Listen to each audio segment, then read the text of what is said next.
ಪ್ರೀತಿಯಿಂದ ಪ್ರೀತಿಸುವವರಿಗಾಗಿ. I have written this because I am inspired by my parents. ತಂದೆ ತಾಯಿಯು ಹೆತ್ತ ಹಕ್ಕಿಯೊಂದು ರೆಕ್ಕೆಯ ಬಿಚ್ಚಿ ಗುಡಿಯ ಬಿಟ್ಟು ರೆಕ್ಕೆ ಬಡಿದು ಹಾರಿಹೋಯಿತು. ಅತ್ತಿತ್ತ ತಬ್ಬಿಬ್ಬಾದ ಹೆತ್ತ ಕರಳು ಹರಸುತ್ತಾ ರೆಕ್ಕೆ ಬಡಿದ ಹಕ್ಕಿಯತ್ತ ಮುಗ ನೋಡಿ ಶುಭ ಕೋರಿತು. ಮಾಂಗಲ್ಯದ 3 ಗಂಟಿನ ನಂಟಲಿ ಹೆತ್ತವರ ಬಿಟ್ಟು ಹೊಸಬಾಳ ಹಾದಿಯಲಿ ಹೆಜ್ಜೆ ನಿತ್ತಳು.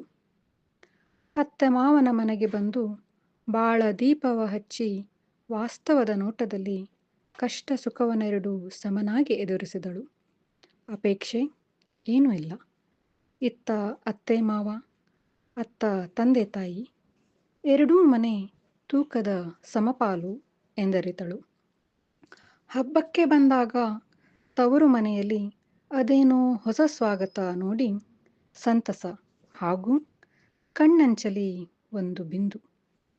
ಅದೇನೋ ಗೊತ್ತಿಲ್ಲ, ಇದು ಕಣ್ಣೀರಲ್ಲ, ಆದರೆ ತನ್ನ ಮನೆಯಲ್ಲಿ ಬಂದವರಿಗೆ ಅರಶಿಣ ಕುಂಕುಮ ನೀಡಿದ ಆಕೆ ಈಗ ತಾಯಿಯಿಂದಲೋ ಅತ್ತಿಗೆಯಿಂದಲೋ ಬಾಗಿನ ಸ್ವೀಕರಿಸಿ, ಇದೇ ಅಲ್ಲವೇ ಸಂಬಂಧ ಅನುಬಂಧ?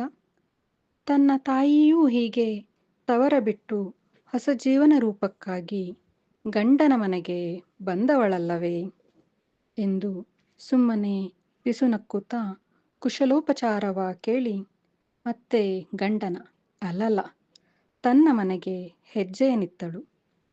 ನೀವು ಹೀಗೇನಾ? ಜೀವನ ಸುಂದರ.